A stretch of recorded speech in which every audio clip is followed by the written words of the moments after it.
ಆತ ತನ್ನ ಜೀವಕ್ಕಿಂತ ಹೆಚ್ಚು ಇಷ್ಟಪಟ್ಟು ಆಕೆಯನ್ನ ಪ್ರೀತಿಸ್ತಾ ಇದ್ದ.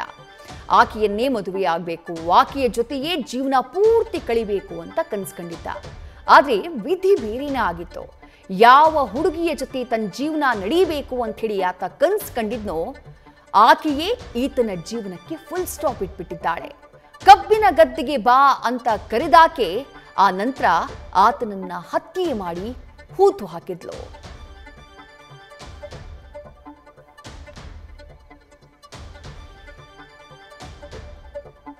ಏನಿದು ಕಬ್ಬಿನ ಗದ್ದೆಯ ಕೊಲೆಗಾತಿಯ ಗತೆ? ನಡೆದಿರೋದಿಲ್ಲಿ, ಅದರ ಡೀಟೇಲ್ಸ್ನ ನೋಡ್ತಾ ಹೋಗೋಣ.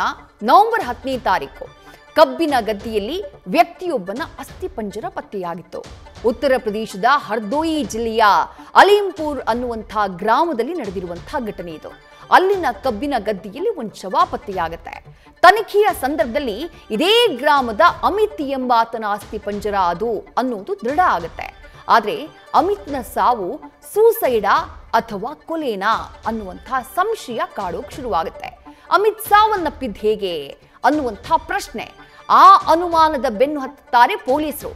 ಆ ಸಂದರ್ಭದಲ್ಲಿ ಅವರಿಗೆ ಪಿಂಕಿ ಅನ್ನೋಳ ಮೇಲೆ ಅನುಮಾನ ಮೂಡುತ್ತೆ. ಯಾಕಂದ್ರೆ ಈ ಪಿಂಕಿ ಹಾಗೆ ಅಮಿತ್ ಇಬ್ರೂ ಕೂಡ ಕೆಲ ತಿಂಗಳುಗಳಿಂದ ಪ್ರೀತಿಯನ್ನ ಮಾಡ್ತಾ ಇದ್ರಂತೆ. ಆ ಬಗ್ಗೆ ಅಕ್ಕಪಕ್ಕದವರು, ಗ್ರಾಮದ ಜನ ಒಂದಿಷ್ಟು ಅನುಮಾನವನ್ನ, ಸುಳಿವನ್ನ ವ್ಯಕ್ತಪಡಿಸ್ತಾರೆ, ಪೊಲೀಸರಿಗೆ ನೀಡ್ತಾರೆ. ಆದ್ರೆ ಪಿಂಕಿಗೆ ಮದುವೆ ಫಿಕ್ಸ್ ಆಗಿತ್ತು. ಆ ಮದುವೆ ಆಗದಂತೆ ಅಮಿತ್ ಒತ್ತಾಯವನ್ನ ಮಾಡ್ತಾ ಇದ್ದಂತೆ. ಮನಸ್ಸು ಬದಲಿಸದ್ದಕ್ಕೆ ಒಪ್ಪೋದಿಲ್ಲ ಪಿಂಕಿ. ಅಮಿತ್ ಮದುವೆ ಆಗ್ಬೇಡ ಅಂತ ಹೇಳಿದ್ರು ಆಕೆ ಒಪ್ಪೋದಿಲ್ಲ. ಬೇರೆಯವನನ್ನ ಮದುವೆಯಾಗೋದಕ್ಕೆ ಮುಂದಾಗ್ತಾಳೆ.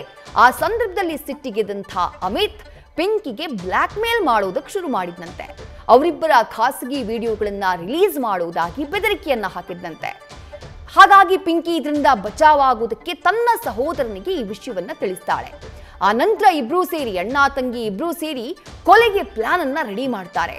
ಆ ಬಳಿಕ ಅಮಿತ್ನನ್ನ ಅದೇ ಕಬ್ಬಿನ ಗದ್ದೆಗೆ ಕರೆಸಿ ದೊಣ್ಣೆಯಿಂದ ಹಲ್ಲೆ ಮಾಡಿ ಅಮಿತ್ನನ್ನ ಕೊಲೆ ಮಾಡಿದ್ದಾರೆ. ಆದ್ರೆ ಅಮಿತ್ ಎಲ್ಲಿ ಹೋದ, ಏನಾದ ಅನ್ನೋದೇ ಗೊತ್ತಿರೋದಿಲ್ಲ. ಯಾವಾಗ ಅವನ ಶವ ಪತ್ತೆಯಾಗುತ್ತೋ, ಆ ಶವ ಪತ್ತೆಯಾದಂತಹ ನಂತರದಲ್ಲಿ ಗ್ರಾಮಸ್ಥರು ಜೊತೆಗೆ ಆತನ ಬಗ್ಗೆ ತಿಳಿದಿದ್ದವರು ಪಿಂಕಿ ಮೇಲೆ ಅನುಮಾನವನ್ನ ವ್ಯಕ್ತಪಡಿಸ್ತಾರೋ, ಆಕೆಯನ್ನ ಎತ್ತ ಹಾಕೊಂಡು ಹೋಗಿ ತೀವ್ರ ವಿಚಾರಣೆಗೆ ಒಳಪಡಿಸಿದಾಗ ಆಕೆ ಸತ್ಯವನ್ನ ಬಾಯ್ಬಿಟ್ಟಿದ್ದಾಳೆ. ತನ್ನ ಸಹೋದರನ ಜೊತೆ ಸೇರಿ ಪ್ರಿಯಕರ ಅಮಿತ್ನನ್ನ ನಾವೇ ಕೊಲೆ ಮಾಡಿರುವುದಾಗಿ ಒಪ್ಕೊಂಡಿದ್ದಾಳೆ. ನ್ಯೂಸ್ ಫಸ್ಟ್, ನಿರ್ಭೀತಿಯಿಂದ ನಿಮ್ಮ ಪರವಾಗಿ.